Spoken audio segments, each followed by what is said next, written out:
Okay? Mekas na yan! Mekas! Tornado! Oh my God, tornado! Diyos ko, kinamay niya. Hop! Kinamay niya ulit.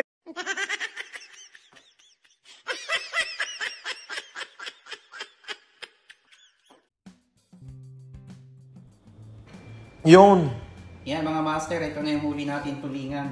Iaano natin siya, fish steak. Pakita natin yung process yan, Insan. Okay? Balinasnan ko na siya.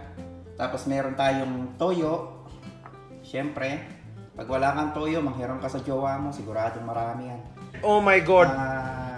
Lemon, or pwede rin kalamansi. Kaso walang kalamansi dito, yan lang available, pwede na rin yan. Yung local na lemon nila rito, parang lime.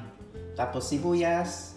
Siyempre, Sibuyas is life! Bawang, paminta, saka to, asukal, konting asukal, para medyo may tamis. Konti lang, dahil kahit gaano ka sweet yan, iwanan ka pa rin yan. So let's try, let's start cooking na po. So umpisahan po natin sa pagpiprito nitong isda. Let's go! Lagyan ng mantika yan, fresh oil. Let's go, fresh oil na yan.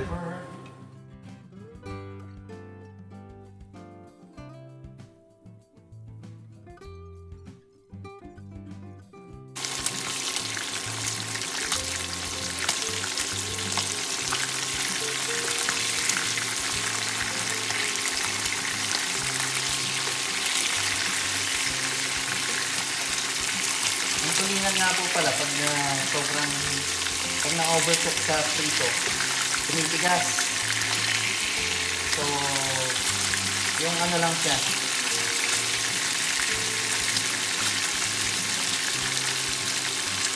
Medyo brownish lang, okay na yan. Ipakukulaan pa naman natin yung kasama yung mga tools. Para hindi siya tumigas. Okay. Golden brown na yan. Set aside muna natin itong naprito na natin na tulingan. Fresh oil na yan. Pala mga master, hindi ako professional cook. Karamihan ng luto ko patsamba lang. Base rin lang sa napapanood ko at napabasa. Kung may mas maganda kayong idea, pwede nyo i-comment. Kung may mali, suggest nyo po kung ano ang tama. Maraming salamat. Lagay na natin ang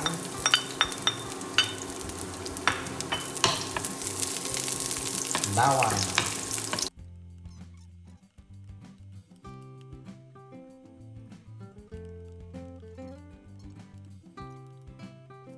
Sunod na natin ang sibuyas. Pero huwag natin ilalahat. Mga kalahati or higit 1/4 lang na sibuyas. Ito sa hiniwa natin.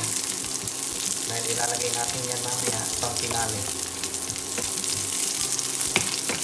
Mekas mo pa yan. Mekas, okay?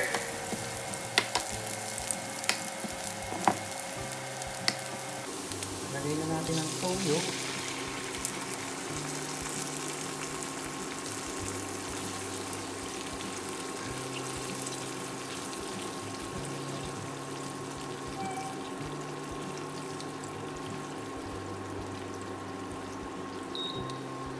Tapos lagyan natin ng tubig.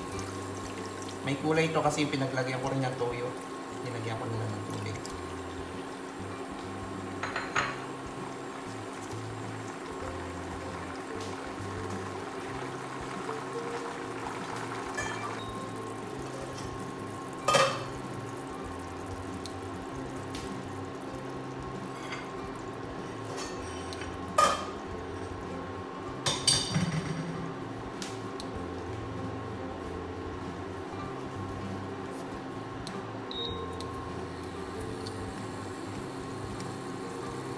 Next na natin yung asukal. Hop.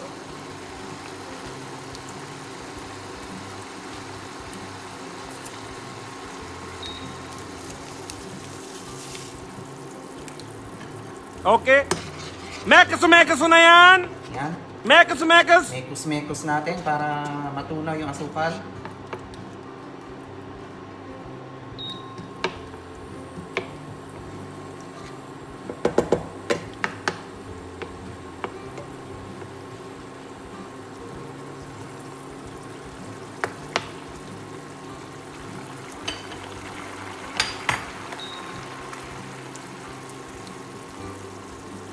Lagay natin ng lemon Lemon juice.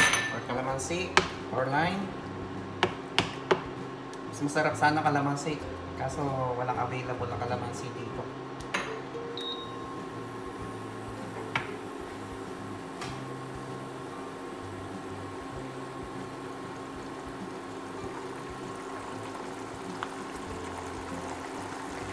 Then, next na natin ang isda. Ating piniritong isda kanina.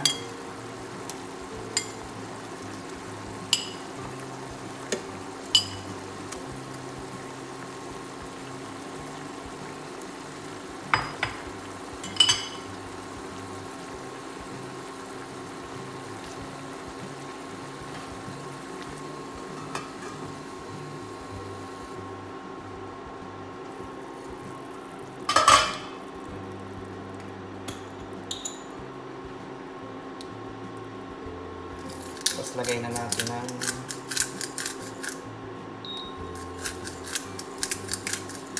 lagyan na natin ng paminta. Naparami nga tayo sa sabaw natin. Yes. Boil lang natin sandali.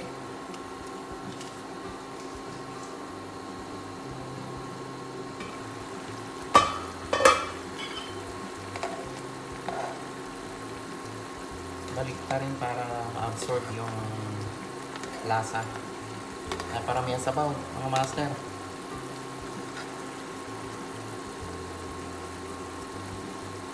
Yan, saka natin ilagay itong sibuyas na hilaw. Okay. Hop! Ay, Diyos ko, kinamay niya. Hop! Kinamay niya ulit.